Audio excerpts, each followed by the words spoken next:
ഇന്ത്യക്കുമേൽ അധിക തീരുവ ചുമത്തിയ നടപടിയെ വീണ്ടും ന്യായീകരിച്ച അമേരിക്കൻ പ്രസിഡന്റ് ഡൊണാൾഡ് ട്രംപ്.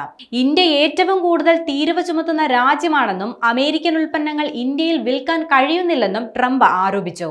തീരുവ യുദ്ധത്തിൽ ഇരു രാജ്യങ്ങൾ തമ്മിലെ ബന്ധം പിന്നോട്ടു പോകുമ്പോഴാണ് ട്രംപിന്റെ പുതിയ വിമർശനം. ലോകത്തിലെ ഏറ്റവും ഉയർന്ന താരിഫുകളിൽ ചിലത് ഇന്ത്യ ഏർപ്പെടുത്തിയതാണ്.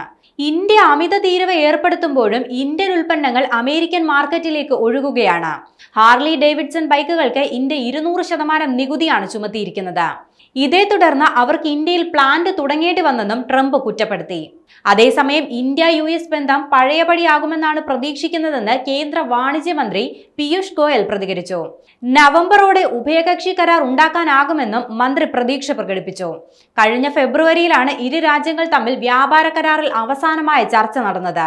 അടുത്ത ഘട്ട ചർച്ച ഓഗസ്റ്റ് 25-ന് നടത്താൻ തീരുമാനിച്ചിരുന്നെങ്കിലും തീരുവ പ്രഖ്യാപനത്തോടെ അത് നടന്നില്ല. റഷ്യയിൽ നിന്നും എണ്ണ വാങ്ങുന്നതിന് ഇന്ത്യക്കുമേൽ ഏർപ്പെടുത്തിയ 25% അധിക തീരുവ പിൻവലിക്കുന്നതടക്കം ചർച്ച തുടരുന്നതിൽ നിർണായകമാണെന്ന് ഇന്ത്യ വ്യക്തമാക്കി.